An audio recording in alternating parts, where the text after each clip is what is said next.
Biscuit, গুঁড়া দুধ, বাদাম দিয়ে আমি ঝটপট মিষ্টি বানিয়ে দেখাবো। আমি রোজি কিচেন্স থেকে। আসসালামু আলাইকুম। আমি একটা বিসমিল্লাহির রহমানির রহিম ব্লেন্ডার জারে বিস্কিট নিয়ে নিলাম। ১ প্যাকেট মেরি বিস্কিট নিয়ে এটাকে ব্লেন্ডারে ব্লেন্ড করে নেব। নিয়ে একটি পাত্রে গুঁড়া করে ঢেলে নেব। ঢেলে নিলাম। নিয়ে ব্লেন্ডার জারে আমি আবার আখরোট নিয়ে নেব। আখরোট নিয়ে তার সাথে কিছুটা গুড় দিয়ে দেব। অল্প দেব গুড়, কেন বিস্কিটও মিষ্টি আর গুঁড়া দুধও তো মিষ্টি থাকে। অল্প গুড় দিলাম, চিনি দিলেও হয়, গুড় দিলাম একটু হেলদি হবে। দিয়ে এটাকে ব্লেন্ড করে নেব। আর যে বিস্কিটটা গুঁড়া করে রাখছি সেটার মধ্যে আমি 1/2 কাপ গুঁড়া দুধ ভরে দিয়ে দিলাম। আর ওই সে ব্লেন্ডার করা বাদাম আর গুড়টাও দিয়ে দিলাম।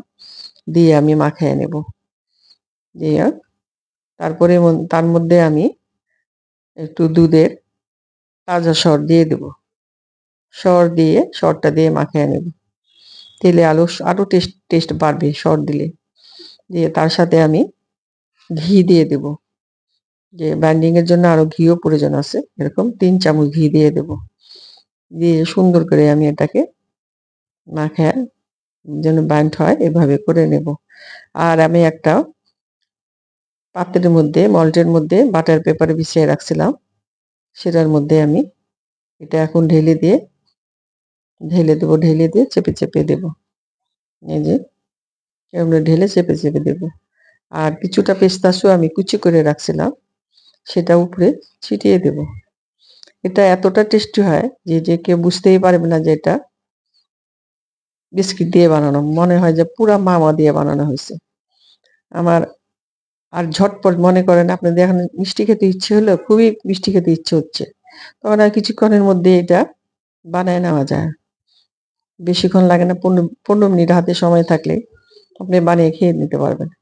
আমার হাসব্যান্ডকে খাওয়াইছি, ও খেয়ে তো বুঝতেই পারে না এটা যে আমি বিস্কিট দিয়ে বানাইছি। বলে খুবই টেস্টি, যে মনে হচ্ছে মাওয়া খাচ্ছি, মাওয়া দিয়ে বানানো মিষ্টি। তো এরকম গেস্টকে বানিয়ে দিল, গেস্টও বুঝতে পারবে না যে আপনি কি দিয়ে বানিয়েছেন। তো আপনার কাছ থেকে রেসিপি জানতে চাবে। তো এভাবে করে আমি এখন কিছুক্ষণ রেস্টে রেখে কেটে দেখাবো। এই যে কেটে পরিবেশন করে দেব। আপনারা এটা ইচ্ছা করলে আখরোটের পরিবর্তে চীনাবাদাম দিয়েও করা যায়, করলে ওটাও খারাপ লাগবে না। তো এভাবে বানিয়ে আপনাদের গেস্টে খাওয়াবেন। সবাই খুবই পছন্দ করবে। আমার ভিডিওটা যদি আপনাদের ভালো লাগে, প্লিজ লাইক, শেয়ার, কমেন্ট করে পাশে থাকবেন এবং আমাকে সাপোর্ট করবেন। ধন্যবাদ।